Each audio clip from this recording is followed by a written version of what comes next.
lebih cantik nanti. Nah, di video kali ini aku akan membahas suatu materi pembelajaran dari mata kuliah dasar-dasar ekonomi, yaitu perbedaan mekanisme pasar antara marketplace dan juga online shop. Sebelum masuk ke videonya, teman-teman wajib subscribe channel ini dan juga klik notifikasinya agar teman-teman dapat mengetahui video-video terbaru yang akan aku upload nantinya. Selamat menonton!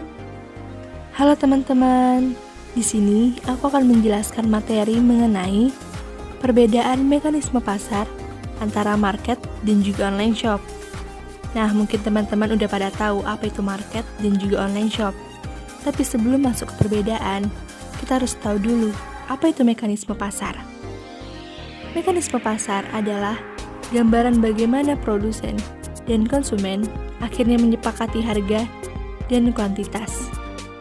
Dalam ilmu ekonomi, mekanisme pasar merujuk pada sebuah sistem kerja pasar di mana kekuatan penawaran dan permintaan menentukan harga dan jumlah barang yang ditransaksikan.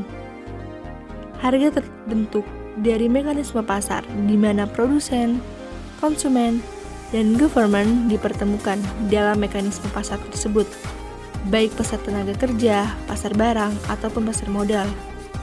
Oke, sekarang kita masuk ke perbedaan mekanisme pasar antara market dan juga online shop. Market adalah suatu tempat untuk proses pembelian barang atau jasa dari mereka yang menjual barang atau jasa melalui tatap muka langsung, juga melakukan kontak secara fisik. Nah, market ini banyak contohnya, seperti pasar tradisional atau pasar modern. Kalau pasar modern sering kita jumpai seperti mall, swalayan, hipermarket, supermarket di sekitar tempat tinggal kita. Atau bisa juga pasar tradisional kalau menginginkan harga yang lebih murah daripada di supermarket ataupun di pasar modern lainnya. Untuk perbedaan antara mekanisme pasar dan juga online shop, aku mengambil contoh salah satu market yaitu pasar tradisional. Nah, kita tahu pasar tradisional itu adalah pasar yang dimana proses pembelian barang atau jasanya dapat ditawar sesuai keinginan konsumen. Di pasar, kita dapat melihat dan juga mencoba barang yang ingin kita beli.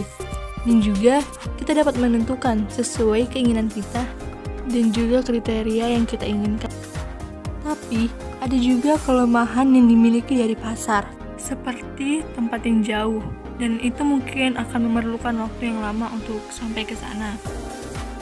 Tempat yang becek dan juga kotor itu memicu seseorang untuk malas pergi ke pasar. Nah, bagaimana tentang perlindungan konsumen di pasar? Tentu, di pasar tradisional mungkin banyak orang-orang yang akan bertindak kriminal, seperti mencuri, mencopet, dan mungkin banyak preman-preman pasar yang membuat kenyamanan konsumen terganggu. Oke, kita masuk ke online shop. Online shop adalah suatu proses pembelian barang atau jasa dari mereka yang menjual barang atau jasa yang mengacu kepada toko yang terdapat dalam jaringan internet, yang dimana antara penjual dan pembeli tidak pernah bertemu atau melakukan kontak secara fisik. Yang dimana barang yang diperjualbelikan ditawarkan melalui display dengan gambar yang ada di suatu website atau toko maya. Pengoperasian online shop, yaitu yang pertama, supplier, yaitu pihak yang menyediakan, menyalurkan, dan memasarkan suatu produk tertentu. Yang kedua, reseller, yaitu orang atau pihak yang menjual kembali produk orang lain, atau supplier di mana reseller ini berdiri sendiri atau bukan merupakan pegawai dari si supplier. Yang ketiga yaitu dropshipper, yaitu tidak melakukan stok barang. Mereka hanya memamerkan atau memajang foto atau gambar kepada calon pembeli. Online shop tidak harus berupa website sendiri. Bisa juga melalui media sosial seperti Facebook, Instagram, atau Twitter. Untuk melakukan pemesanan, pembeli bisa menghubungi melalui aplikasi chat seperti WhatsApp atau Line. Kemudian, pembeli akan melakukan pembayaran melalui transfer antar rekening bank, rekening bukti pembayaran, dan penjual tinggal mengirim barang ke alamat yang dikirim. Tentunya, Di online shop ini terdapat kelebihan dan kelemahan. Kelebihan dari online shop yaitu tidak terikat tempat dan waktu, terutama bagi kamu yang orang sibuk. Yang kedua, banyak pilihan toko online yang menyediakan ragam produk yang kamu inginkan. Yang ketiga yaitu menghemat waktu dan tenaga. Jadi kamu tidak perlu harus berkeliling mall atau toko untuk mencari barang yang kamu inginkan. Kamu juga dapat membandingkan produk dan harga dengan toko online yang lainnya. Jadi bukan hanya satu toko, tapi beberapa toko menyediakan barang yang sama dengan harga yang berbeda. Nah, tentunya proses pembelanjaan di online lebih mudah. Cukup pesan barang, pembayaran, dan tinggal menunggu barang dikirim. Bagaimana dengan perlindungan konsumen?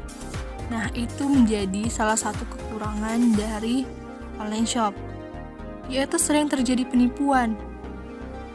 Kita sudah mentransfer pembayaran tersebut, tapi barang yang kita pesan tidak dikirim. Setelah itu, fisik dan kualitas barang tidak sesuai dengan yang diharapkan karena hanya melihat dari sebuah gambar atau foto. Kita juga tidak dapat melihat atau mencoba barang yang dipesan secara langsung. Dan pastinya akan dikenakan biaya transportasi atau pengiriman. Terakhir, juga butuh waktu agar barang yang kita pesan sampai di tempat tujuan kita. Oke teman-teman, itulah penjelasan materi tentang perbedaan mekanisme pasar antara market dan juga online shop. Nah, semoga apa yang saya sampaikan dapat bermanfaat bagi teman-teman semua. Terima kasih telah menonton video ini. Jangan lupa like, komen, dan subscribe, dan juga share kepada teman-teman kalian supaya teman-teman kalian dapat mengetahuinya. Terima kasih. Wassalamualaikum warahmatullahi wabarakatuh, teman-teman semua.